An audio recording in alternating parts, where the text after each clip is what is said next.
So this week we had two readings, the first being the Glitch Studies Manifesto by Rosa Menkman, and she's an artist who she says she likes to bend and manipulate things into until they become something new, and that's what she calls glitch art.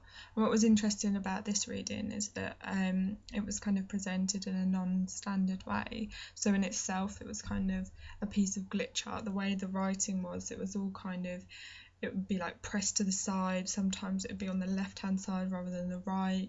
There were like kind of just bits dotted all over the page. It wasn't like a standard format for like a document, should we say. So first of all, she talks about glitch art as a way of finding opportunities in the imperfections of new media techniques. She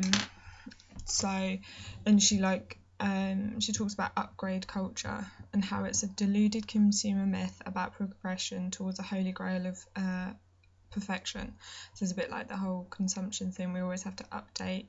We always, like when the new iPhone comes out, everyone rushes off to go and buy that, even though the old one was perfectly okay. And the computer system as a whole is layers of obfuscated protocols that find their origin in ideologies, economies and political hierarchies and social conventions, which are subsequently operated by different actors. So again, she's talking about like the kind of elite control over the computer system. So a glitch has no solid form or state through time, but it's often perceived as unexpected or abnormal. So that's kind of like what makes it a bit different, a bit abnormal. She said the perfect glitch shows how distraction can change into the creation of something original. So it's finding something beautiful out of the imperfect and the kind of wrong, but finding kind of like a good angle of it. And glitch art can't be conserved. It's too immediate and too random, and it shifts too much. It's not really it's kind of an immediate thing. You can't like make it last, but you can't design it either, because that domesticates it. And it makes it predictable, which kind of makes it not glitch art, because the whole nature of it is unpredictable. And it's connected to a utopian fantasy, which I thought was quite interesting, of technological democracy or freedom. So it's kind of a form of subversion and rebellion against the perfect nature of how we want our technology to be, how it always has to work perfectly and look perfect as well. So it's kind of like a rebellion against that, I guess.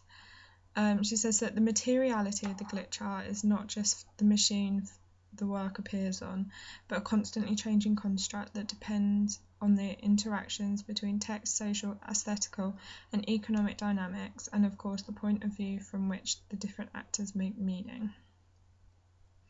And the flow of glitch art can't be understood without interruption, or functioning can't be understood without glitching. So it's just like you can't understand something without its opposite. You can't put it in like perspective. So you can't have something nice without glitching, or you can't have glitching without something that isn't glitching.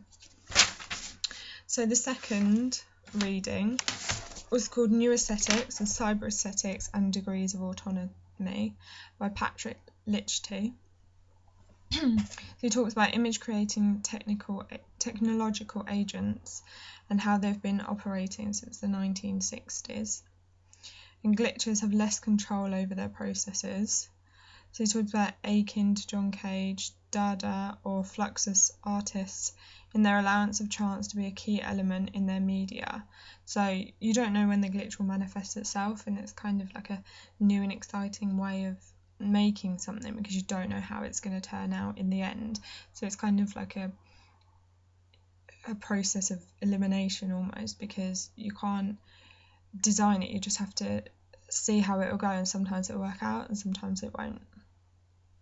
And so he talks about differing degrees of disturbance which inject chance into media, and he talks about the kind of tweak and test methodology. So the user is still involved, but kind of to various degrees. It is mainly just the technology which makes the glitch, but we can say whether something isn't good enough or is too glitched, so we throw it away.